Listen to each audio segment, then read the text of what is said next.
Hello friends, आप सभी का अपने एच ट्यूटोरियल पर स्वागत है। तो आज हम लोग जैकबोर्ड क्लास 6 का मैथ का एग्ज़ाम हो चुका है, आप लोगों का फाइनल एग्ज़ाम। तो उसी का यहाँ पर हम लोग आंसर देखने वाले हैं।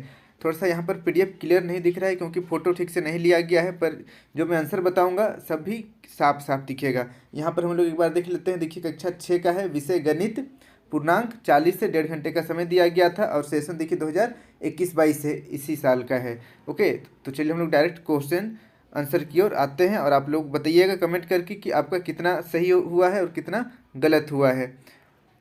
देखिए क्वेश्चन, यदि x बराबर 3 और y बराबर 2 के लिए निम्नलिखित व्यंजकों का मान ज्ञात कीजिए। पहला देखिए x/3 + 7, दूसरा है 3y + 5 और तीसरा है 7y - 6/7 और चौथा है 5x - 1/3 और पांचवा है 7 × 8 - 9y। तो चलिए इसको हम लोग सॉल्व करते हैं।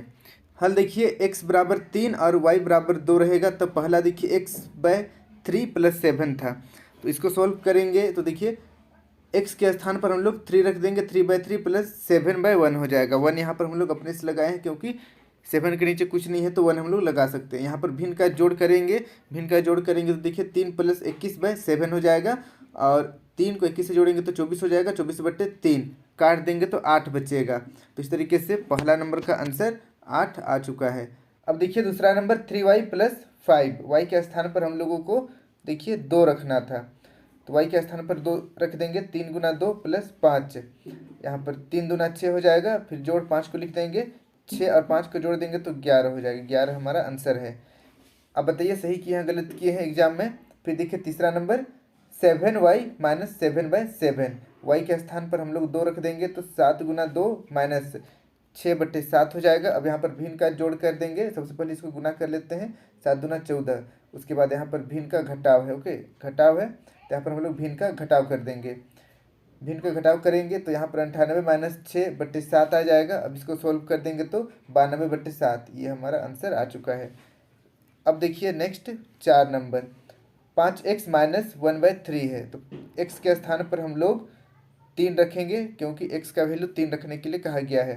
अब यहाँ पर हम लोग 5 × 3 - 1/3, अब इसको गुना कर देंगे, 5 और 3 को 5 × 15 और यहाँ पर -1/3, भिन्न का घटाव बन गया है। भिन्न का घटाव करेंगे तो हमारे पास 44/3 इसका आंसर आ जाएगा। यहाँ पर इसे आप देख लीजिए और बताइए मुझे कमेंट करके सही किए हैं गलत किए हैं आप। अब बढ़ते हैं नेक्स्ट 5 नंबर की ओर। यहाँ पर जो क्वेश्चन है ये मुझे क्लियर नहीं दिख रहा था शायद।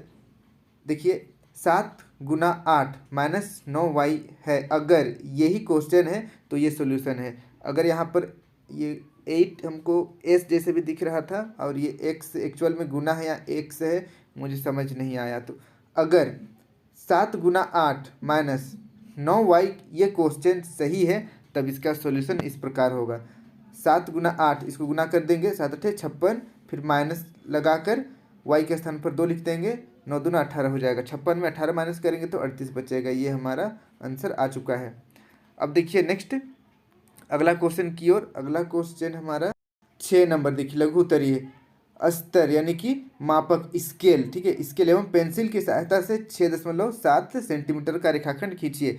ये तो बहुत ही आसान है, बस आपको स्केल रखना था। उसके बाद स्केल में देखिए 1 2 3 4 5 6 7 इस तरीके से लिखा हुआ रहता है, तो लाइन खींचना था 0 से स्टार्ट करके 6.7 तक सेंटीमीटर, यही इसका आंसर हो जाता। बस यहाँ पर आपको सीधा लाइन खींचना था, 6.7 सेंटीमीटर का एक लाइन खींच देना था। अब देखिए नेक्स्ट 7 नंबर, कोण मात्रक यानी कि चांद की सहायता से एक समकोण बनाइए। समकोण मतलब 90 डिग्री का कोण होता है, तो आपको इस तरीके से 90 डिग्री का कोण बनाना था। यहाँ पर आप चांद को रखते हैं इस तरीके से, उसके बाद यहाँ पर पहले से एक लाइन खींचे हुए रहते, चांद का जो सेंटर है उसको इस पॉइंट के साथ मिलाते, उसके बाद 90 देखते, ये आसपास 90 पड़ता। 90 में डॉट लगाकर चांद को हटाकर आप पेंसिल से इस तरीके से सीधा लाइन खींच सकते थे और यहाँ पर 90 डिग्री इस तरीके से लिखना था आपको। ये 90 डिग्री का कोण है। अब हम लोग बढ़ते हैं नेक्स्ट 8 नंबर की ओर। 8 नंबर का क्वेश्चन देखिए, किसी वृत्त की त्रिज्या का माप 5 सेंटीमीटर है, तो वृत्त का व्यास ज्ञात करें। यहाँ पर एक वृत्त है जिसका त्रिज्या 5 सेंटीमीटर दिया हुआ है, तो व्यास ज्ञात करना है। तो व्यास जस्ट त्रिज्या का डबल हो जाता है। तो इसका आंसर आपको इस प्रकार लिखना था। देखिए, त्रिज्या बराबर 5 सेंटीमीटर और व्यास का फॉर्मूला होता है 2 गुना त्रिज्या।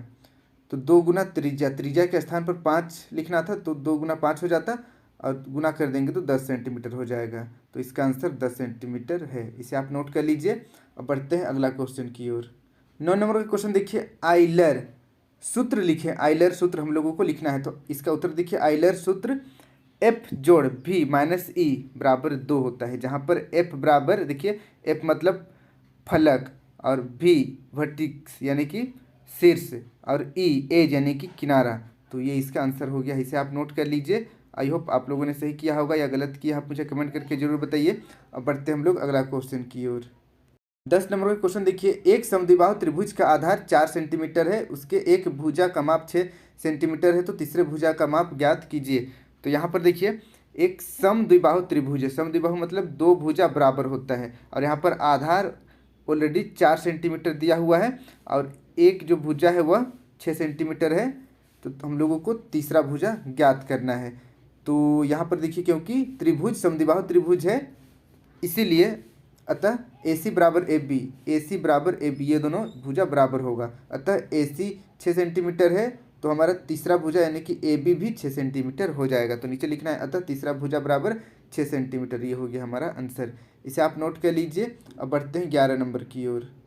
11 नंबर का क्वेश्चन देखिए, एक घनाभ आकृति खींचकर उसके कितने फलक, कितने किनारे और कितने शीर्ष होते हैं दिखाइए। तो चलिए हम लोग एक घना बनाकर उसका किनारा, शीर्ष और फलक को लिखते हैं। तो यहाँ पर देखिए, जो आकृति आपको दिख रहा है यह घनाभ है और घनाभ में देखिए कितने फलक होते हैं, 6 फलक होते हैं। कितने किनारे होते हैं, 12 किनारे होते हैं और कितने शीर्ष होते हैं, तो 8 शीर्ष होते हैं। इसको आपको जैसे मैंने यहाँ पर लिखा है इसी तरीके से लिखना है। अब बढ़ते हैं हम लोग नेक्स्ट 12 नंबर की ओर।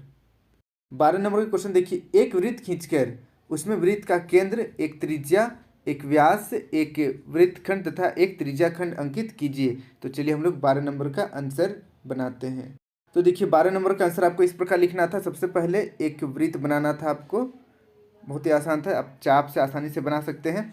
फिर जहाँ पर आप चाप का निडिल को रखे थे ये हमारा केंद्र है, ठीक है, केंद्र है। और केंद्र से परिधि की दूरी को हम लोग त्रिज्या कहते हैं, ठीक है। केंद्र ये वाला है, यहाँ से यहाँ तक ये त्रिज्या हो जाता है। उसके बाद परिधि से परिधि जब मिलता है और केंद्र से होते हुए गुजरता है, यानी कि सबसे बड़ी जो हमारा जीवा है वह व्यास है। तो यहाँ से लेकर यहाँ तक ये हमारा व्यास हो जाता है। व्यास भी हो गया। अब देखिए, कहीं पर भी एक जीवा खींचते हैं हम लोग और जीवा से जो इधर परिधि रहता है वहाँ का जो ये एरिया है इसको वृत्तखंड कहा जाता है। और त्रिज्या खंड, इस तरीके से दो त्रिज्या के बीच में जो वृत्त का भाग रहता है इसको हम लोग त्रिज्या खंड कहते हैं। इसे आप ड्रॉ कर लिए होंगे सही से ही। अब बढ़ते हैं नेक्स्ट हम लोग 13 नंबर की ओर। 13 नंबर का क्वेश्चन देखिए, ये आपका लास्ट क्वेश्चन था। पिता की वर्तमान आयु पुत्र के वर्तमान आयु से 24 वर्ष अधिक है। यदि पिता और पुत्र की आयु का योगफल 48 है तो पुत्र की आयु ज्ञात कीजिए। तो चलिए हम लोग इसका आंसर लिखते हैं। आपको यहाँ पर यह ध्यान रखना पड़ेगा कि पुत्र की आयु से पिता की आयु 24 वर्ष अधिक है, यानी कि पिता 24 वर्ष बड़े हैं पुत्र से और दोनों का जो उम्र है उसका योग 48 है। तो इसका आंसर आपको इस प्रकार लिखना था, माना पुत्र की आयु बराबर x, अतः पिता की आयु x + 24, क्योंकि पिता जो है वो पुत्र से 24 वर्ष बड़े हैं। आगे लिखना था, प्रश्नानुसार दोनों का योग यानी कि x और x + 24 का योग 48 है।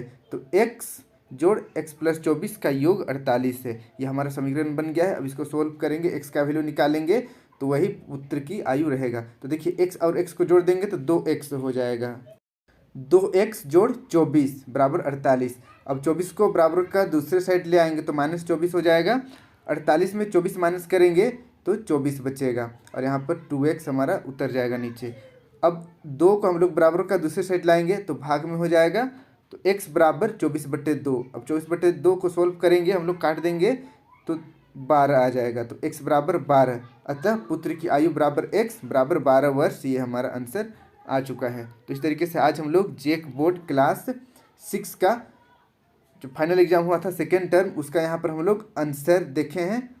आप लोग मुझे कमेंट करके बताइए कि आप लोगों का कितना नंबर आ रहा है, कि आप कितना सही किए हैं, कितना गलत किए हैं। और वीडियो अच्छी लगी हो तो वीडियो को लाइक करके अपने सभी दोस्तों के साथ वीडियो को जरूर शेयर कर दीजिएगा, ताकि उनको भी इस वीडियो का लाभ हो सके। और आगे भी इस प्रकार के वीडियो देखने के लिए आप मेरे यूट्यूब चैनल को सब्सक्राइब कर सकते हैं और बेल आइकन ऑल पर जरूर क्लिक कीजिएगा, ताकि जब भी मैं नया वीडियो अपलोड करूँ आप तक नोटिफिकेशन पहुँच जाए। Thank you for watching my video. Have a good day.